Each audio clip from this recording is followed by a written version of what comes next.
Hello, how are you all? Good. Thank you for joining. We're just going to give it about 20 seconds. No problem.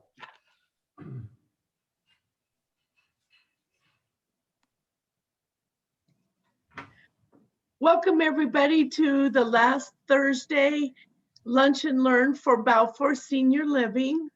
We've been so honored to be on for the fourth week in a row with all of you wonderful people.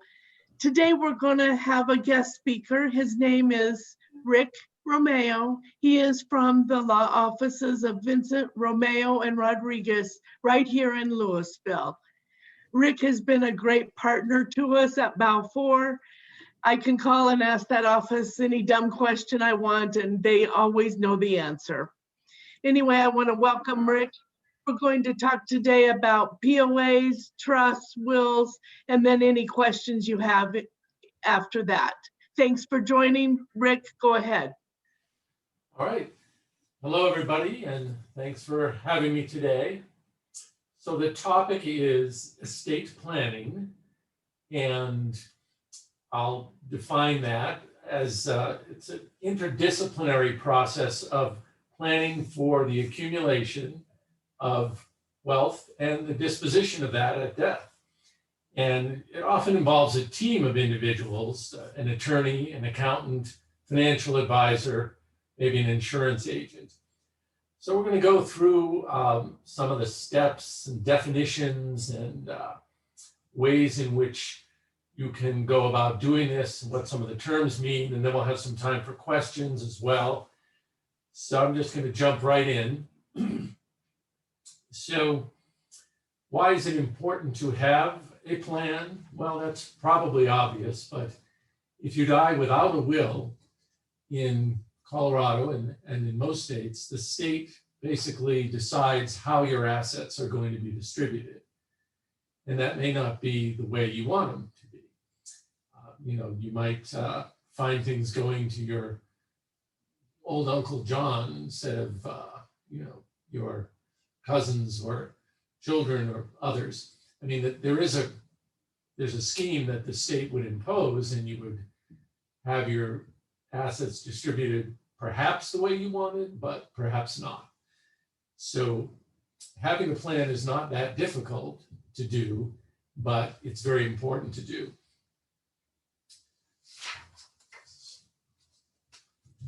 So most people are probably familiar with wills, more so perhaps than trusts, but I'm going to talk about both and the differences between them. Both a will and a trust are ways that you can dispose of your assets at death. And with a will, it's not effective until death. You can make it now, but what we say in the law is it doesn't speak until your death. It's not effective until then. And at that point, a person who you've named in your will, called a personal representative, gets appointed. And their job is to do exactly what you said in the will, to pay your debts, to distribute whatever's left to the people that you've said you want to get it under your will. So in Colorado, wills the requirements to make a will are as follows. You have to have a person with capacity. And that's an issue, because I have mostly older clients or the children of older clients. And sometimes they will ask me, well, my mom, she's been diagnosed with some confusion and beginnings of dementia. And can she make a will? Well, the answer is possibly. And the standard is fairly easy in Colorado. You have to understand a few things. You have to understand basically what you own. And it doesn't have to be to the dollar. So let's take my hypothetical client who has mild dementia. If she understands that she owns a house and she's got a couple of bank accounts and an investment account, she doesn't know exactly how much is in them, but she knows basically what she has. Then she's met the first leg of the test for the ability to make a will. the second leg is she has to know who she wants to leave it to. So she says, yeah, I've got 2 kids and I want everything to go to them. If she can't remember their middle names, that's fine. She doesn't have to know everything. She has to know that she's making a will, and what it really means to make a will, what a will is. And just, basically understand those basics. And how is that evaluated? Well, I just sit with the person who comes in and I ask these questions and I have some conversation. And if I feel that they are understanding sufficiently, then I'll usually go ahead and make the will. If I think that there might be some controversy, if her kids don't get along and one of them might challenge the will, then I will ask her to get a doctor's opinion on whether she has the capacity. And they'll usually do some testing and send me a report. And if it comes out okay, then I'll move ahead. And if not, I won't. If a person is found to be incapacitated, then they can resort, or their children, or whoever is caring for them, can resort to the courts for a guardianship and conservatorship. And a conservator in Colorado is allowed to make a will for a person. So that's something that most people don't know, but since it's important that everyone be able to dispose of their assets, if they don't have a will, then you can petition the court to create a conservatorship and the conservator can make a will. So wills, as I said, they're the most commonly understood and utilized tool for passing your assets at death. That's done through the process of probate. And you may have heard that term. Probate is the act of taking a will, which has no power by itself. If you do a will and you put it on your shelf, it's not going to pass your assets at death. Your personal representative, or executor as it's sometimes called, has to take that will and lodge it at the court. In Boulder County, that would be down at 6th and Canyon at the Boulder District Court. And lodging means you just walk the will in and hand it to them. And then you get some papers and you either hire an attorney or you do it yourself, but you have to open up a probate case in that court. And that's probably the last time you have to go to court. It's not very complicated in Colorado. This kind of planning, this process of executing a will, Colorado is one of the easiest states to do that in the whole country. It doesn't mean it's, like falling off a log. There's still a process, but it's much easier than some states.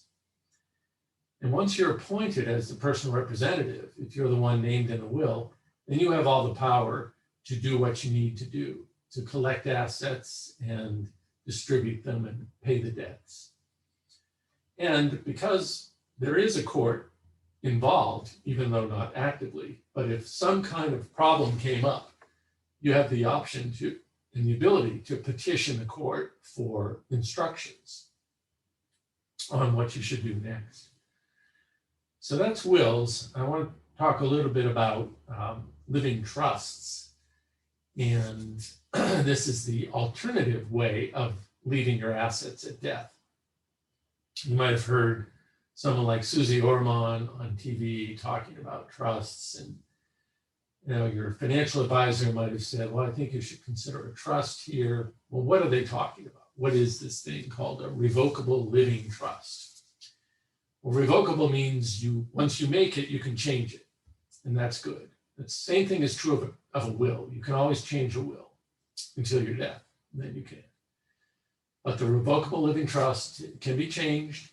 You make it now while you're alive, obviously, and the difference between that and a will are that the trust has to be, well, the main reason people do it is to avoid probate. If it's done right, and if you put all your assets during your life, if you put them in the title of the trust, so you change the title on your house by deeding it into the trust. Bank accounts held in the name of the trust, or you can name the trust as beneficiary of financial accounts, for instance. And if the trust controls everything before you die, then you don't have to go to court and open up probate. It becomes a private matter between the trustee and the beneficiaries of the trust. It's still a fair amount of work, but basically the difference is that the court is cut out of the middle of it and there's no probate. So people like it for that reason. People in New York and California particularly like it because probate in those states can take up to 3 years or more. It's very expensive and people really want to avoid it. In my practice, and I've been doing this for 25 years, probably 25% of my clients will go for a trust, either because they've heard Susie Ormond talk about it, or they've been to a seminar that says you have to have this, or they have genuinely good reasons why they need it. And those might include owning property out of state. They might have a cabin in the woods in Montana, and they live in Colorado. In that case, they would have to, if they didn't have a trust, they'd have to open probate both in Colorado and Montana. Whereas with the trust, they can put the property in the name of the trust and skip probate in every state. That's one reason that people like the trust. It avoids probate. It's also confidential. Since nothing's filed with the court, nothing becomes a public record. And people like that. Some of the disadvantages of the trust approach are that it's more complex. There's a lot more paperwork to it. It costs more to set it up in the first place. You might pay, around $800 to $1,200 for a basic plan with a will, whereas a trust typically would go $3,000 to $4,000 because there's just a lot more to setting it up. There's no difference in estate tax, because estate tax in Colorado doesn't apply. There isn't an estate tax, no death tax in Colorado. But there's a federal death tax called the estate tax. But it doesn't start until you have, get ready for it, $11 million. Now, I'm not going to ask you who has $11 million in the audience, but I don't. And not many people do. So the estate tax has kind of gone away as an issue for the time being. And that happened in 2018 under President Trump, and the Republican Senate and the Congress raised the amount to 11 million. If you die with less than 11 million, no estate tax. But that law is, what was built into that law is that it goes away in 2025. It goes back to the old number, which was less. It was 5 million. Still a lot, but that sweeps more people in because everything is counted. Your house, any money, any financial assets, even life insurance, that all goes into the 5 million.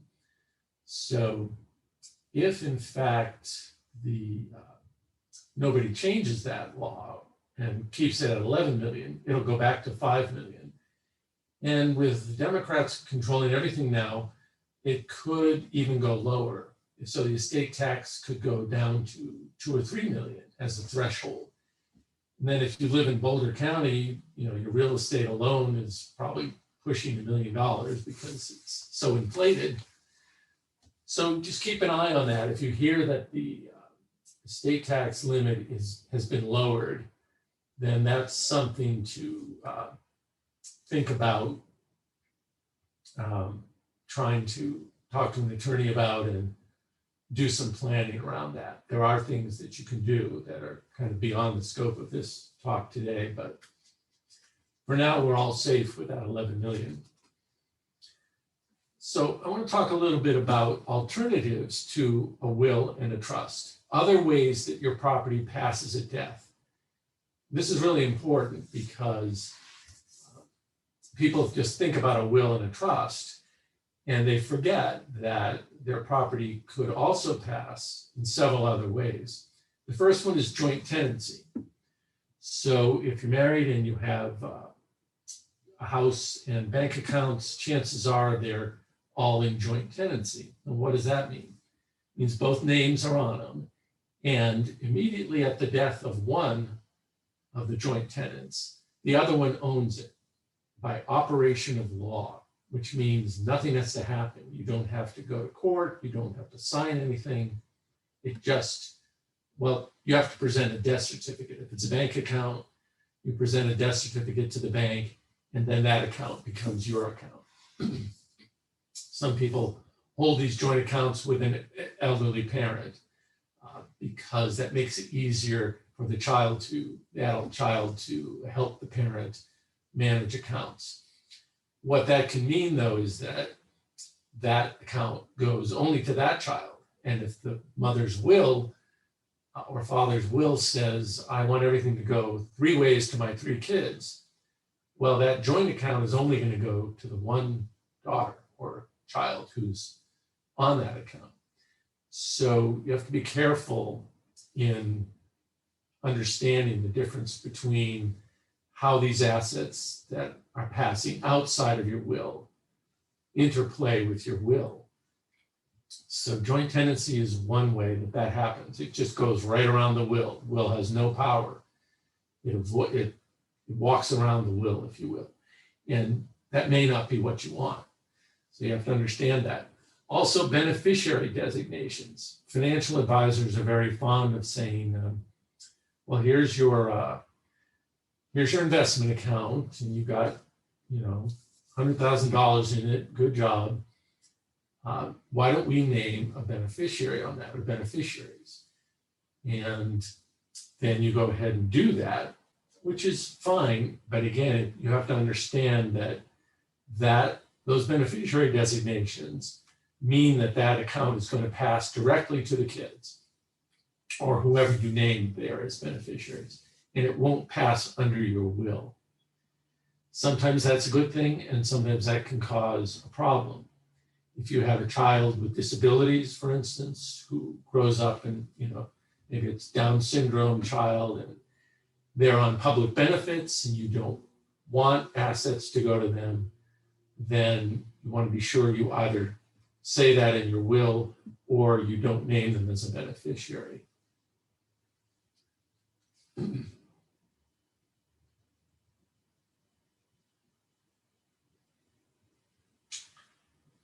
Okay.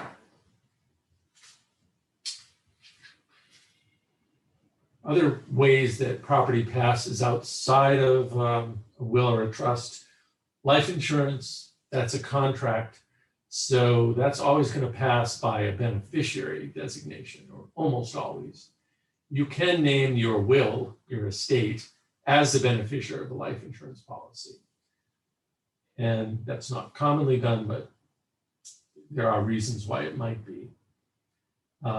Here in my notes, it says another planning technique is spend it all before you die. And that's not a bad plan, but unfortunately, you don't really have control over that. So, you'd like to get down to your last dime and then quietly pass away, but it's probably not going to happen. So let's talk a little bit about powers of attorney. These are very important to do, and I always have clients do them at the same time that they're doing their wills or trusts, because it just makes sense to do all this planning together. So there are 2 main types of powers of attorney. What they have in common is that you do them now while you're still alive, and they're only effective during your life. As soon as you die, they lose all power, and your will or your trust takes over. But when do you use powers of attorney? Well, primarily when you are disabled, either temporarily or permanently. If you're unable to make decisions because of dementia or some physical or medical issue that's temporary or permanent, then your agent can take over. They can pay your bills, do everything you could do with your financial life, and that's going to help you out. It doesn't take away, signing a power of attorney does not take away your own ability to manage your own affairs. So it's not like you're giving up your power. But if you were completely incapacitated, then you'd have to rely on your agent under power of attorney. Many times I'll have clients who just want their agent to give them some assistance. So they just feel like they're not managing their checkbook or their finances as carefully as they could. So they name maybe one of their kids or a sibling to be their agent. And then that person has the authority to call up the bank, go into the bank, talk to the financial advisors, basically do everything that you could do with your own assets. So it can be a very important tool. You have to be extremely careful about who you name, of course, because it's got to be somebody you trust, somebody who hopefully doesn't have financial problems of their own that might tempt them to convert some of your assets to theirs. And unfortunately, I see that happening. And elder abuse is not uncommon in this country and in Colorado. And it often starts at home, sadly. So powers of attorney can be abused. And so being very careful about who you name as your agent is important. Can you name more than one? Yes, you can have co-agents. I often have clients who name two of their children or two or more people to do this. And that way, if one is not available, another is a backup and can step in. So the financial power of attorney is just what it sounds like. It covers all your financial life. The other type of power of attorney is a medical power of attorney. You guys see these at Balfour, of course. Everyone should have one of these. It gives your agent the ability to make medical decisions for you.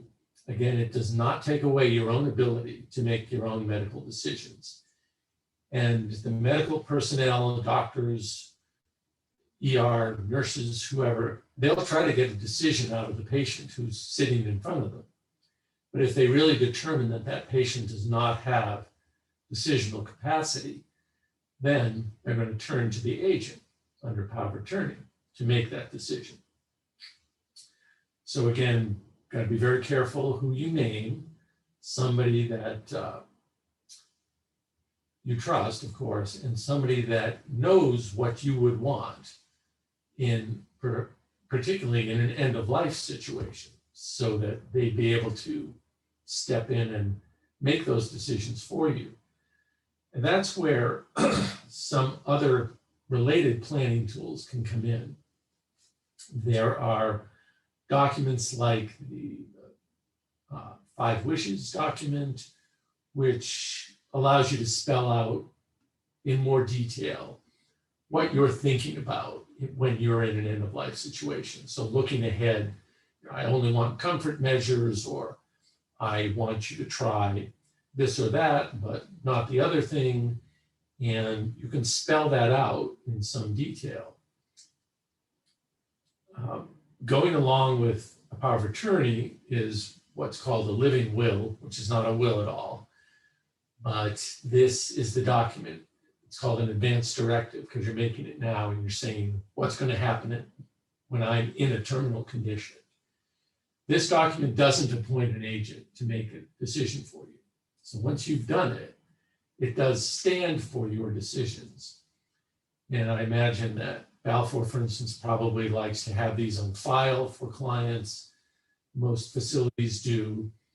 And that's because in an emergency, the ER guys come in, the med techs come rushing in with their equipment.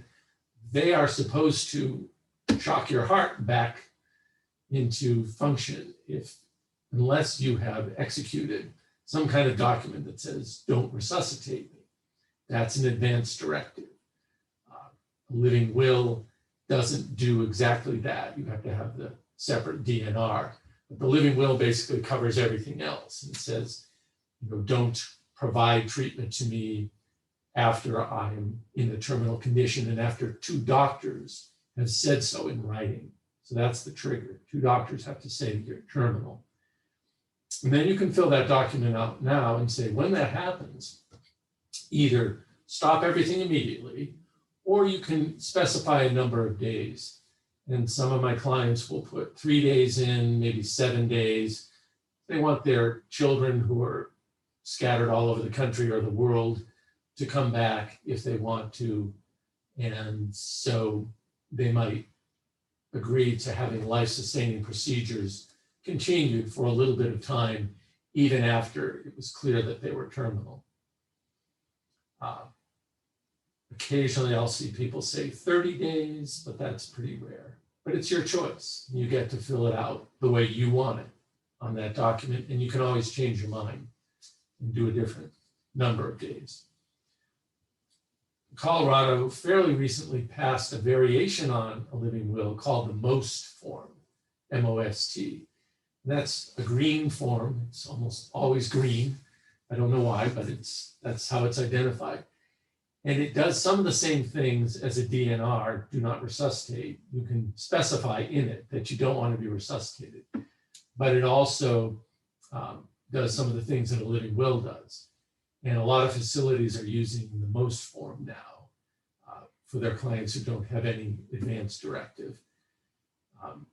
It's pretty widely recognized. The EMTs would recognize it if you put it on your refrigerator, and they wouldn't crack your ribs and massage your heart if they saw that you didn't want that.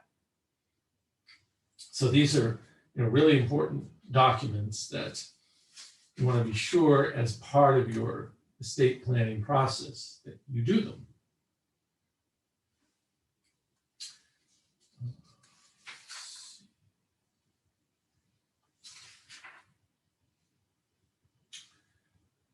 Okay, that's kind of what I've got. So I'm open to any and all questions related to this talk, or otherwise, this is your chance to ask a lawyer, and I won't send you a bill. Anything? Anybody? Thank you, Rick. All right, no problem. And, I have a question. yeah, go ahead.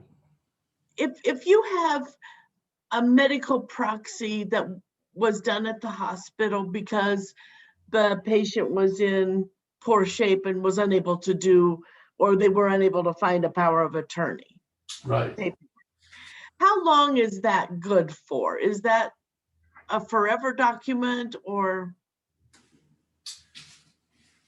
Great question. It's, yeah, it doesn't expire by its terms, but it's not great to just leave that in, can then make a power of attorney because it has some limitations. It's not as broad as a medical power of attorney. But I'm glad you mentioned it because it's in my notes and I forgot to bring it up. Because many people up at the hospital, I think maybe only nationally, about 20% of people have done advance directives or have a medical power of attorney, which is a shockingly low number. But if that is the case, at least in Colorado, they will pull out, at the hospital, they'll pull out the proxy form. And kind of an interesting process because it sort of appoints a committee of friends or family that step up and agree that they will be the decision makers. And that's, that's better than nothing, but it's not the best way to do it. So we have that. Yes. Richard, I'm Jerry Moss. We did, my husband Michael and I did powers of attorney in 2005. I don't see an expiration date on it, but should they be updated or are they still valid? Well, that's a great question, particularly the financial one. They are still valid. That's the law. But what I see very, very commonly is that banks and other financial institutions will look at a document that's 15 years old, even 10 years old, and they'll say, this has expired. This is too old. We can't honor this. That's what I was afraid of. Yeah, and that's against the law. They can't do that, but they do it. And you're not going to win that argument. Unless, if the person's lost capacity, then I have won the argument because they can't make a new document. But the simple expedient is to make a new document and update. And that's not hard to do. So I would advise you to do that with both the medical and the financial. Thank you. Thank you very much. Welcome. That was a great question, Jerry. Thank you. No. Ginger, I know you had questions. Did Rick answer that about the death taxes in Colorado and Boulder County?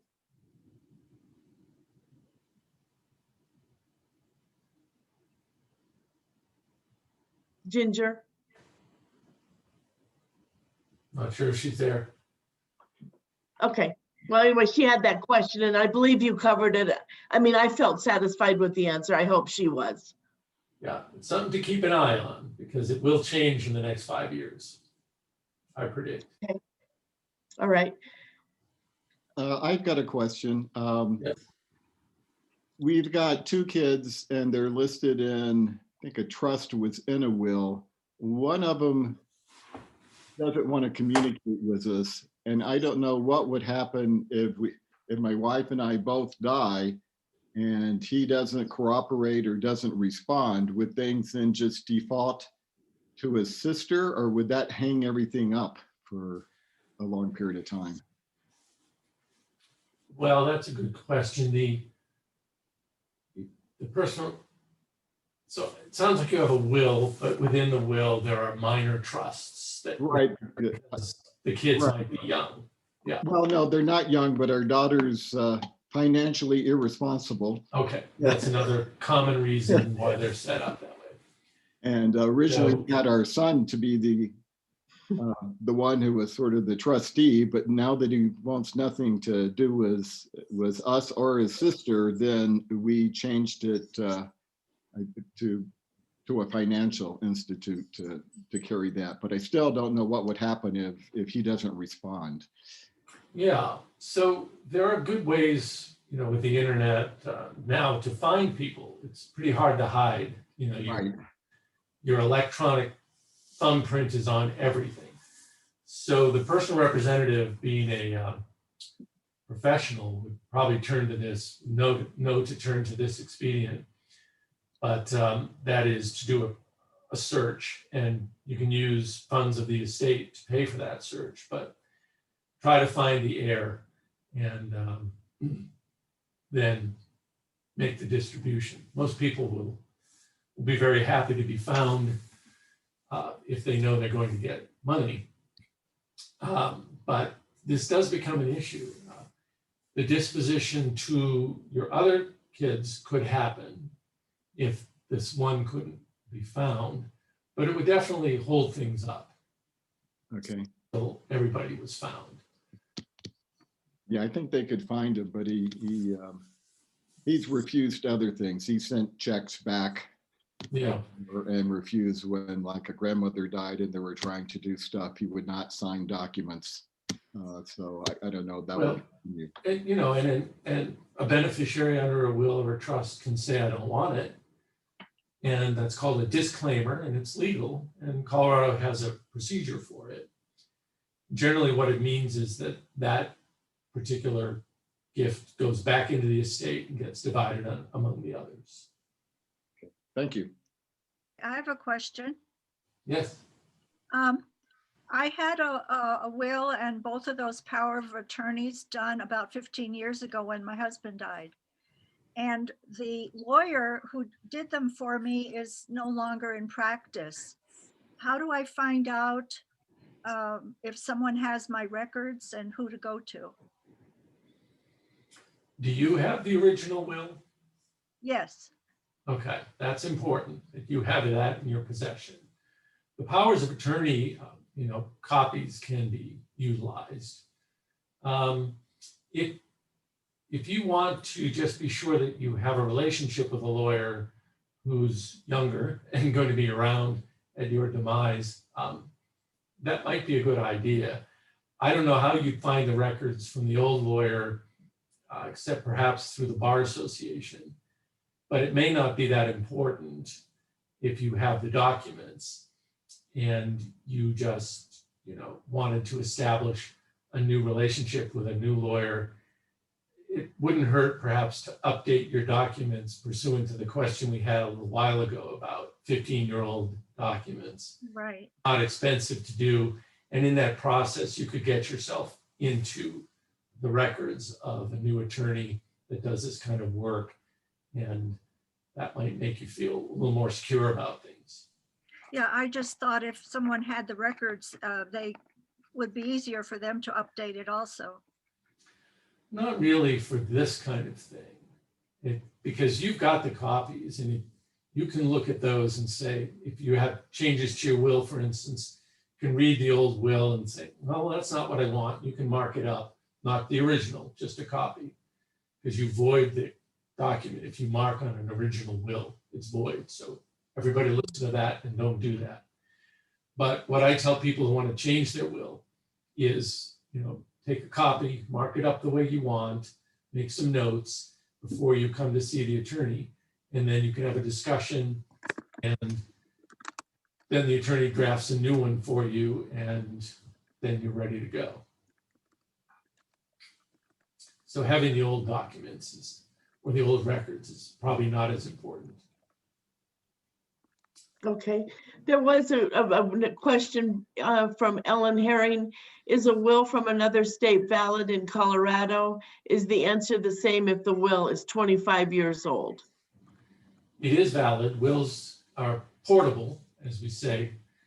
So you can bring them from another state and they'll be honored here. And 25 years old doesn't make it invalid. It just might make it not exactly the way you want it. So Okay. take a hard look at it and see if it really expresses your wishes. You can have a codicil done to a will. That's a fancy legal term that just means an amendment. So without having to redo the whole will, if you have a simple change, it can be done less expensively and quickly with a codicil. Go ahead, Grace.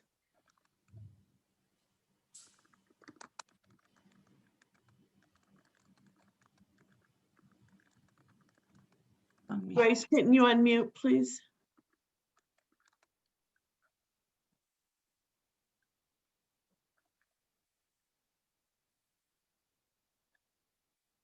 Okay. I Thank just you, want to Grace. clarify. I've already added a sentence to my will and I initial. So does that mean I voided my will? Yes. Okay, I thought if I initialed it, it was okay, so.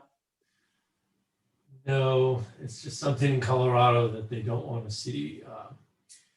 Such a will is sometimes admitted to probate, but there's a process. And so it's better, unfortunately, to redo it or just do a codicil. No, now you can't do a codicil because you voided it. So you have to have Okay, it redone. all righty, well, thank you. Yeah, it's good to know. Yeah. Mr. Romeo, Yes. you did my parents' living will and POAs many years ago. So now I've learned we have to update them. But my parents preferred to name all three siblings in a successive order as POAs. Okay. We have run into a situation a couple times where the initial POA was not able to be reached by phone, could be in the state, but not readily available, say an emergency room situation. Sure. So the next POA was available, and yet the entity refused to acknowledge. Yeah, How do you resolve situations like that? the way I resolve it is to name the three of you as co-agents with independent authority, such that anyone can act. Whoever they can get hold of, that person has authority. So using that kind of wording will be recognized by most people? Yeah, that has to be drafted into a new document. Okay, I do have another quick question about competency. Mhm. My mother has been diagnosed with dementia. And so we are making more and more decisions for her. It's not noted anywhere on documentation other than a doctor's diagnosis or a doctor sending a letter saying she's got dementia. Is that sufficient enough, or do we have to do more to prove competency? Or prove competency or incompetency? Which one? Incompetency, I guess, yes. Yeah. What's Um, acceptable for that? Yeah. Dementia itself, the diagnosis, is not proof of incapacity to make a will. So incapacity, it's called capacity versus competence. It's just, I don't know. That's the distinction made in the law. So a diagnosis is a medical opinion of the person's competence to make decisions, and lack of capacity is a legal determination. They're related, but they're separate. So as I was saying about the ability to make these documents, if your mother understood sufficiently what she was doing in that moment, for instance, with a power of attorney, what I think the standard is pretty low, even lower than a will for capacity to make a power of attorney. So I will sit opposite someone who may have a diagnosis of dementia, and I'll say, can you read me the title of this document? And if they can read it, and if I say, well, this document gives your daughter the ability to manage your finances and do anything you could do, pay your bills and such. Do you want her to be able to do that? If they say yes, then, and we have a little discussion around that, then I think they've satisfied the level of capacity needed to do that. It's a little higher level with the will. And again, if I think that the will might be challenged, I might try to get a doctor's opinion. But if I have siblings that are all in the room or on the phone and they're saying we all get along fine, and we just need to get this done, and if I've had sufficient interaction with the testator, the person making the will, then I might just go ahead and do the new documents. So it really depends on the situation. It's not a diagnosis. That's not the end of the story. Okay, thank you. You're welcome. Rick, Yes. picture. In presenting a will for probate, what's the burden of proof that it is a valid will, and do you need to have current access to the witnesses of the will? So in Colorado, we have what's called a self-proving will. And for that, you don't need anything except the will. If it has been witnessed by two independent witnesses who are not named in the will. So it can't be your children or your spouse. It must be somebody not named in the will. So two witnesses and notarized. That's called self-proving, which means it's valid just because you signed it that way. But by contrast, if you did a handmade will or a will that was typed but didn't have witnesses, or one of them was your daughter and she's named in the will, that is not a self-proving will, and you might have to bring in witnesses if it was challenged. Okay, thanks. Yeah.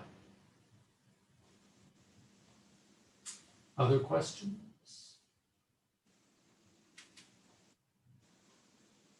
I see people on a sailboat. That looks very, I like that. Looks fun. It That does. was last year this time, before COVID. Before Out of COVID, Bermuda. yes. Okay, BC, yeah. when you say if it's better to avoid probate, I mean, why is the reason for that? I mean, who looks at it? You said it's public, is that right? That's right. Who looks at it? Well, it could be any number of people trying to find out what the decedent owned and to call up the family on the phone and knowing that maybe some money is going to flow out, and scams, in other words, either scams or, just unwanted contacts from people you don't know. That doesn't happen that often. I've talked to the clerks at the court, and they would be the ones that would have to divulge the will.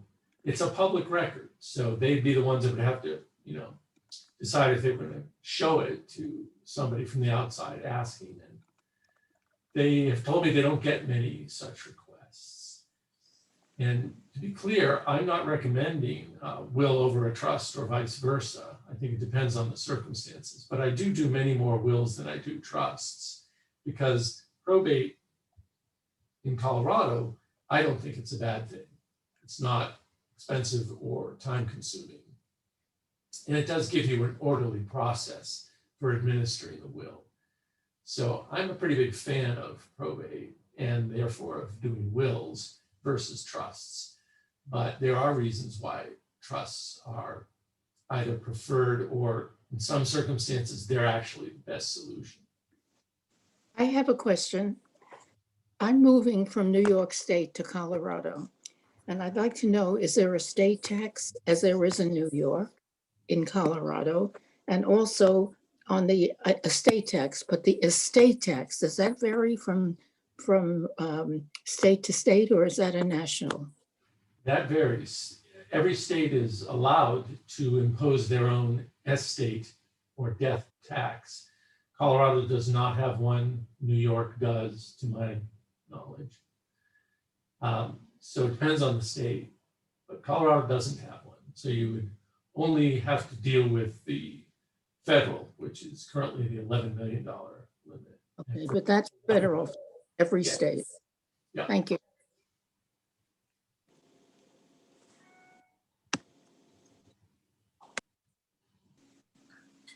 So you said if you open probate, that's probably the only time you need to go into court. Well, then how does that get updated? Do you just have to keep mailing stuff in? The executor have to mail things in, or? Yes, the executor in a simple probate, without a lot of complexity, and most people would fall into that definition, but the executor's job after they open, the initial task is to open the probate, lodge the will, file some documents that get the executor appointed. Then 90 days from that, they are supposed to file an inventory, which is a list of the assets in the estate. After that, there's no particular, they don't have to go to court to do that either. They can just send it in. And then when they're close to being done and wrapping things up, they can close the estate in one of two ways. If they close it formally, then the personal representative is discharged from liability immediately. Everything is done. But they have to provide an accounting, all the money that came in and all the money that went out. That's not too hard. It's just like keeping a checkbook. But they do have to do that step, to close formally and to get a quick closing. The other way, they can close informally, and then they don't have to provide the accounting unless somebody asks for it. And in that case, a year has to go by before the personal representative is discharged of any liability.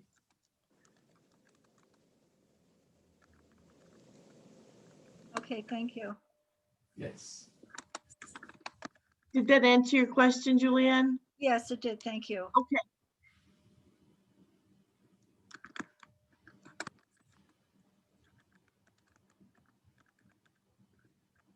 Any other questions, comments? I have one more, if I may. Yes, ma'am. I would like to know if when you sell a house in Colorado, and if you've made a big profit because you bought it at a low price many years ago, is there a tax that you have to pay between the selling price and the original price? Yeah, that's a capital gain is what that's called. It depends if it's still your primary residence. If you're living in it, then if you're a single person, you can exclude $250,000 of gain. And the gain is calculated by not just the appreciation in value, but you can subtract from that any capital improvements, like a new roof, a new driveway, a new kitchen, any of those things. Not repairs, but replacing the major systems. So that goes also on top of the 250,000. If you're married, you can have 500,000 of increase before you're taxed. Is that true universally or? Yeah, every that's federal. Okay, thank you. If it's not your primary residence, though, if it's a rental property, you It's don't. another story, right? Yeah, exactly.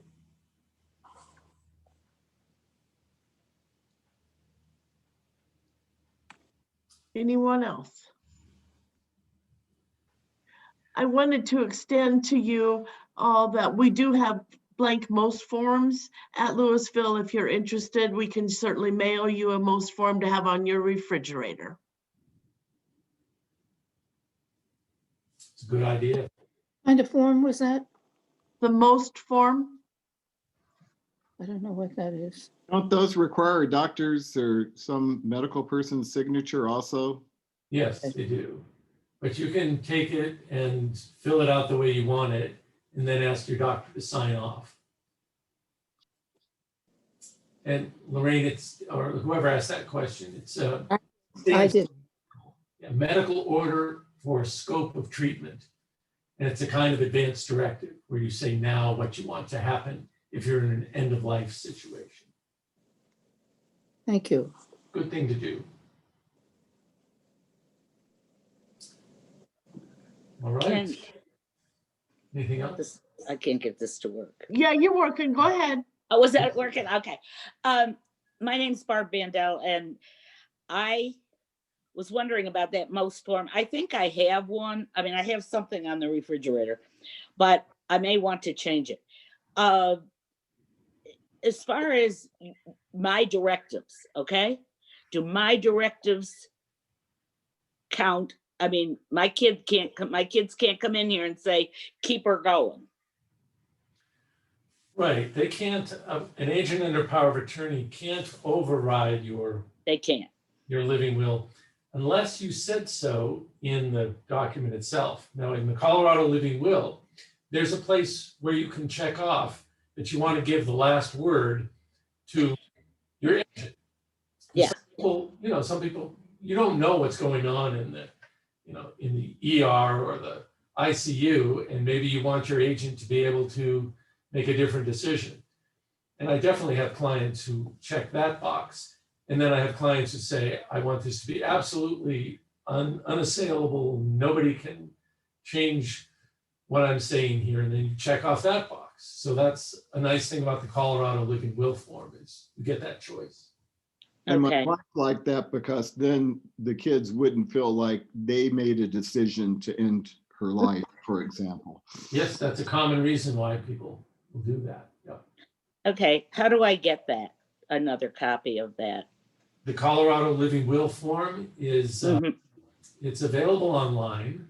Okay, You can just Google that term. and thank you. You can download it. Yeah.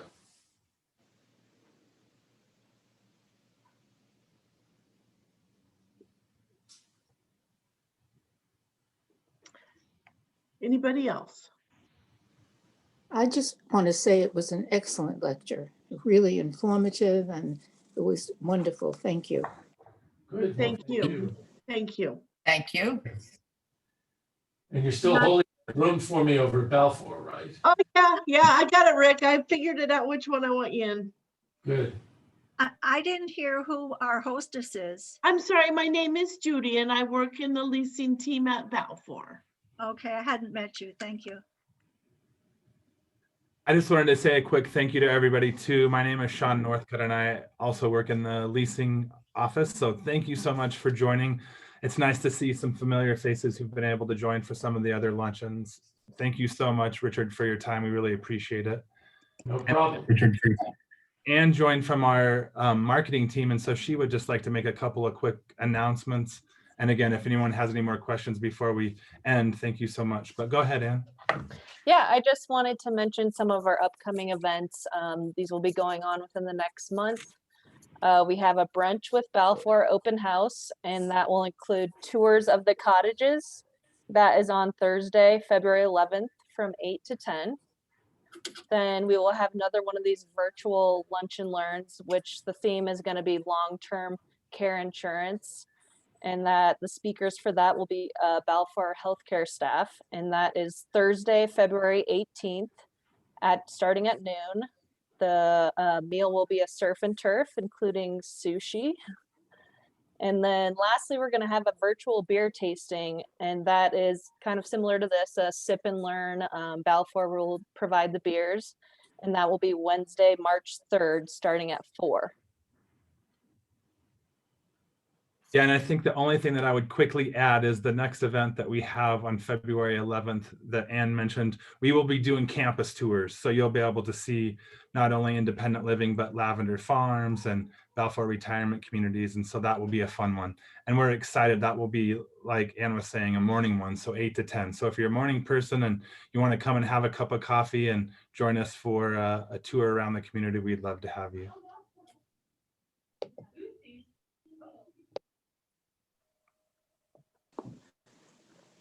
Can I do that virtually?